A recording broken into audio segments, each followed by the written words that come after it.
बिहार में इन दिनों हत्या और अपहरण के जो मामले हैं वो लगातार दिन पर दिन देखने को मिलते हैं। आपको बता दूं कि बिहार पुलिस की इन दिनों नींद उड़ी हुई है, क्योंकि बिहार में इन दिनों जो क्राइम है वो काफी ज्यादा बढ़ चुका है। पटना के शास्त्री नगर थाने का एक मामला है, जिसमें आपको बता दूं कि राम बाबू नामक युवक 30 तारीख से लापता चल रहा था। उसकी माता शास्त्री नगर थाना पहुंचती है और अपने बेटे की गुमशुदा होने की रिपोर्ट दर्ज करती है। उसके बाद जब पुलिस छानबीन में जुटती है तो पता चलता है कि उसके जो साथी नवनीत कुमार है वो आखिरी बार उसके साथ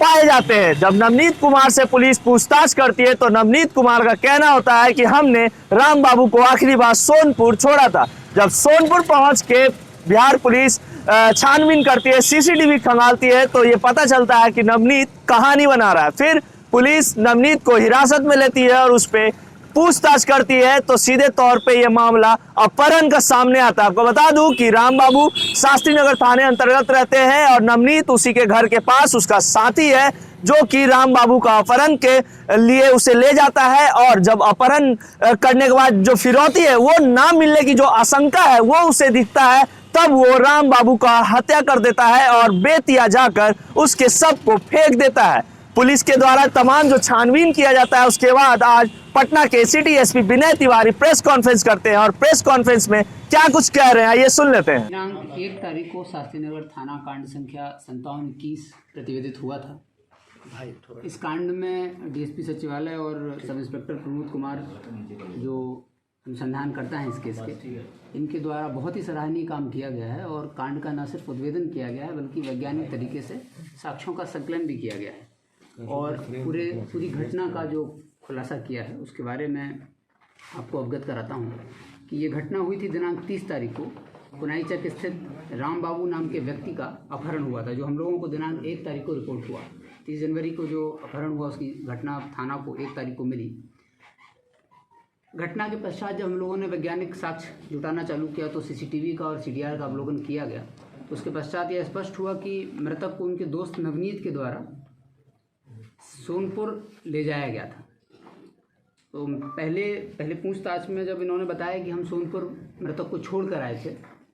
तो उस जगह का हम लोगों ने फुटेज का अवलोकन किया तो पाया गया कि ये बात सत्य नहीं है। मृतक को वहाँ नहीं छोड़ा गया था, जबकि वो अपने साथ ही ले जा रहे थे। तत्पश्चात अनुसंधान अपने क्रम में आगे बढ़ा और अनुसंधान के पश्चात नवनीत कुमार ने ये बात स्वीकार की कि उन्होंने अपने अन्य 3 साथियों के साथ मिलकर इस घटना को अंजाम दिया है और मृतक राम बाबू को वो अपने साथ गाड़ी में सोनपुर ले गए। उसके बाद उन्होंने उसकी हत्या की और राम बाबू के साथ जो भी मोबाइल, उनकी सोने की चेन, उनका एक ब्रेसलेट, चांदी का ब्रेसलेट जो था, उसको छीना, उसको लूट लिया, उनको गोली मारी और मारकर लाश बेतिया में डंप ली। नवनीत तो उनके साथी जो हैं वो बेतिया के ही रहने वाले थे, इसलिए वो लोग बेतिया में ही लाश उन्होंने डंप की। अनुसंधान के क्रम में हम लोगों को ये पता चला कि बेतिया के हरसिद्धि थाना में एक अज्ञात लाश का मामला भी दर्ज हुआ था, कांड संख्या 4721 हरसिद्धि थाना का। तो जब उस कांड के मृतक का फ़ोटो का मिलान किया गया तो वो इन्हीं का फ़ोटो आया, राम बाबू का, जिनका अपहरण हुआ था, जिससे इस बात की पुष्टि हो गई कि अपहरण का मामला नहीं था, ये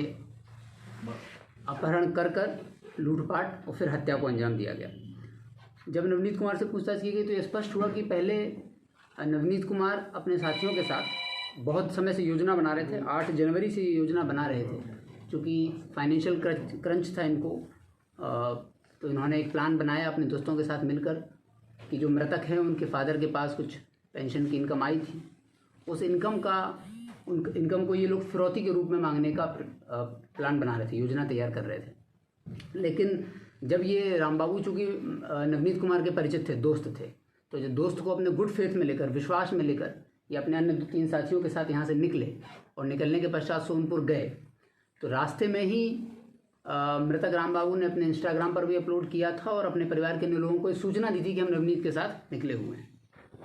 तो मृतक के परिवार वाले, चूँकि सब परिचित थे आपस में, मृतक और नवनीत कुमार के परिवार वाले भी परिचित थे, तो मृतक के परिवार वाले नवनीत कुमार के परिवार वालों से भी पूछने लगे कि भाई राम बाबू जो हैं वो नवनीत के साथ ही गए हैं।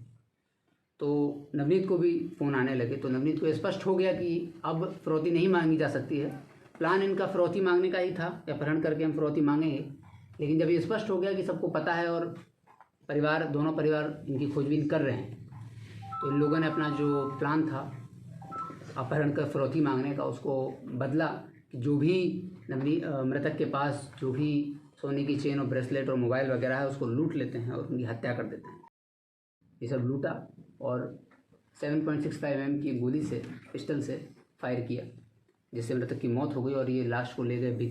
बेतिया में लोगों ने लाश को डंप कर दिया। अनुसंधान के क्रम में हम लोगों ने जब नवनीत कुमार का जो बयान है, उनका जो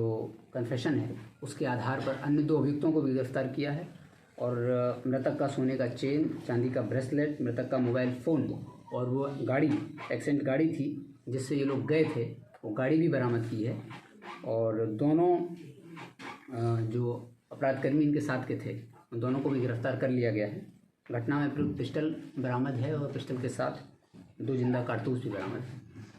रामबाबू की माता ने कहा है कि वो एफआईआर दर्ज कराने के लिए 1 से 2 दिन लग गए, टाल मटोल किया गया और पुलिस पर लापरवाही का आरोप लगाया। पुलिस को 1 तारीख को सूचना मिली थी और जैसे ही सूचना मिली तत्काल एफआईआर दर्ज की गई और अनुसंधान प्रारंभ किया गया। ये घटना 30 की थी। चूँकि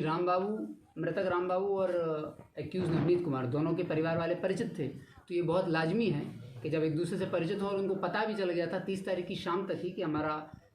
जो बेटा है रामबाबू वो अपने ही परिचित दोस्त के साथ गया है, तो शायद इस वजह से उन्होंने पुलिस में देरी से सूचना दी होगी, क्योंकि उनको भी पता था कि कौन नवनीत कुमार है। 31 को तो आपका रिटन कंप्लेन वहाँ पे है। 30 तारीख को ये घटना हुई है और 30 तारीख को ही मारकर बॉडी को डंप कर दिया गया था। 30 तारीख की रात तक बॉडी डंप कर दी गई थी। इसीलिए हरसिद्धि थाना का जो कांड है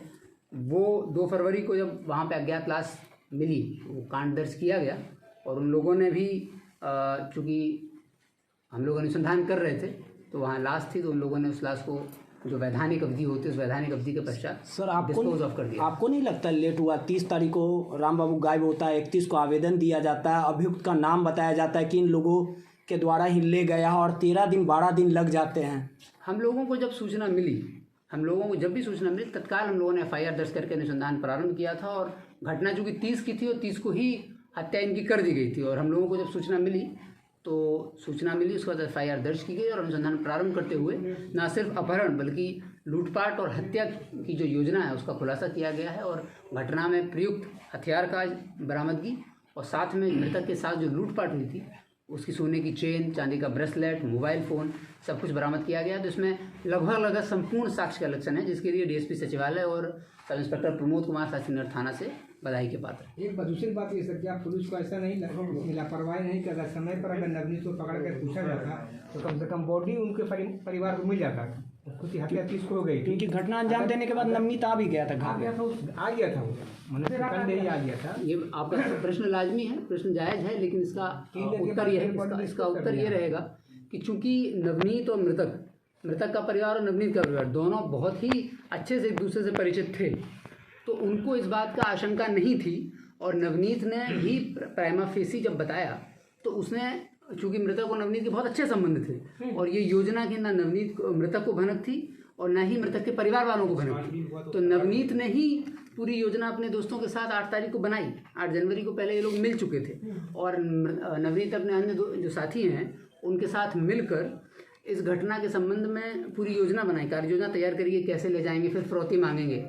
तो प्राइमा फेसी तो ये अपहरण का मामला लग रहा था, लेकिन बाद में तो आपने सुना पटना के सिटी एसपी विनय तिवारी का कहना है कि ये मामला अपहरण का था। हालांकि अपहरण में जो फिरौती है वो ना मिलने की आशंका से उसकी हत्या कर दी जाती है, क्योंकि जो अपराधी है उनका सीधे तौर पे कहना है कि हम डर गए थे और हमें लगा कि हमें फिरौती नहीं मिलेगी और हम अपने आप को बचाने के लिए राम बाबू का हत्या करके बेतिया में फेंक देते हैं उसके शव को। उसके बाद आपको बता दूं कि इसके साथ 3 अपराधी और हैं, जिसमें 2 अपराधी अभी पकड़े गए हैं और एक फरार चल रहा है। देखने वाली बात है कि जो चौथा अपराधी है वो कब तक बिहार पुलिस के हाथों पकड़ा जाता है, लेकिन बिहार में जो अपराध है वो लगातार बढ़ता ही जा रहा है। ऐसे ही तमाम अपडेट्स लाइव बिहार देते रहेगा। अभी के लिए इतना ही, नमस्कार। लाइव बिहार यूट्यूब पर सब्सक्राइब और फेसबुक पर लाइक जरूर करें।